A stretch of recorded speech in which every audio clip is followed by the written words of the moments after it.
selamat datang di channel kami. Bayangin, kalian udah investasi waktu dan modal besar buat bangun bisnis, tapi dalam sekejap, negara mutusin buat ngebubarin PT kalian secara permanen. Kira-kira penyebabnya apa ya? Mungkin ada satu atau dua celah hukum di KUHP baru yang kalian lewatkan. Hari ini kita bakal bedah kenapa di aturan terbaru, perusahaan-perusahaan bukan lagi cuma tempat muter uang, tapi juga entitas yang bisa diseret ke meja hijau sebagai pelaku kriminal. Buat kamu yang sedang menjalankan bisnis atau terlibat dalam pengelolaan perusahaan, penting untuk tahu bahwa mulai berlakunya KUHP dan KUHP baru membawa perubahan besar dalam sistem hukum pidana kita. Perubahan ini bukan cuma menyasar individu, tapi juga perusahaan atau korporasi sebagai subjek hukum. Artinya, aktivitas bisnis kalian semakin dekat dengan rezim hukum pidana. Sebelum kita membahas tentang dampak KUHP dan KUHP baru terhadap perusahaan, kita harus tahu nih, apa aja yang membedakan antara KUHP dan KUHP lama dengan yang baru.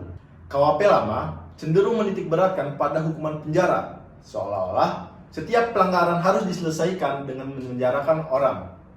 Nah, KUHP baru hadir dengan pendekatan yang lebih modern, menyesuaikan dengan nilai dan kebutuhan masyarakat Indonesia saat ini, dan tidak selalu berorientasi pada penjara sebagai solusi utama. Sebagai contoh, pidana denda, kerja sosial, atau pidana bersyarat.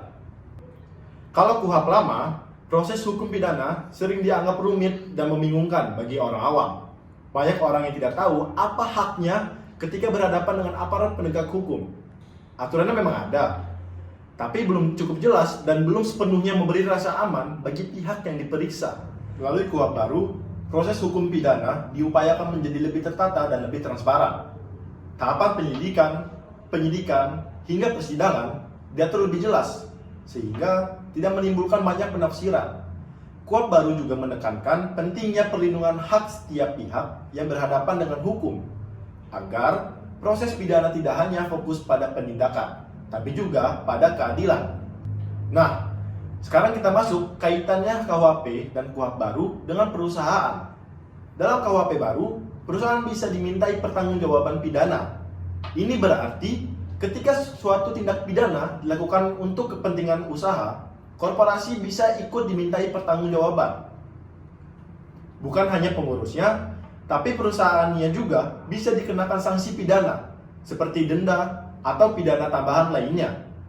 Hal ini menandai perubahan penting bahwa aktivitas bisnis tidak lagi dipandang netral secara hukum pidana.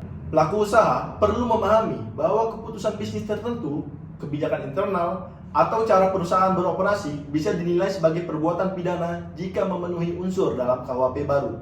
Misalnya, perbuatan yang menimbulkan kerugian, penyalahgunaan, atau tindakan tertentu yang dilakukan atas nama perusahaan. Oleh karena itu, pemahaman terhadap norma pidana menjadi lebih penting agar perusahaan tidak terjebak dalam persoalan hukum. Selain KUHP, KUHP baru juga membawa perubahan dalam cara penegakan hukum pidana. KUHP mengatur bagaimana proses penyelidikan, penyidikan, hingga persidangan dilakukan, termasuk ketika yang diperiksa adalah pelaku usaha atau korporasi. Dengan aturan yang baru, pelaku usaha perlu memahami bagaimana mekanisme hukum berjalan, agar tidak salah langkah ketika berhadapan dengan proses hukum pidana. KUHP dan KUHP baru menunjukkan bahwa dunia usaha tidak bisa dipisahkan dari hukum pidana. Kesalahan dalam pengambilan keputusan atau pengelolaan perusahaan bisa berdampak serius, bukan hanya secara bisnis, tetapi juga secara hukum. Oleh karena itu, pelaku usaha perlu memahami kesadaran hukum yang kuat dalam menjalankan kegiatan usahanya. Jadi kesimpulannya Sobat Legal, berlakunya KUHP dan KUHP baru menjadi pengingat bahwa perusahaan dan pelaku usaha kini berada dalam lanskap hukum pidana yang semakin kompleks. Memahami aturan ini adalah langkah penting agar bisnis tetap berjalan dengan aman dan bertanggung jawab. Semoga pembahasan ini bermanfaat buat kamu yang sedang atau akan menjalankan usaha. Jangan lupa like, komen, dan subscribe supaya kamu nggak ketinggalan informasi seputar hukum dan dunia usaha. Sampai jumpa di video selanjutnya. See you!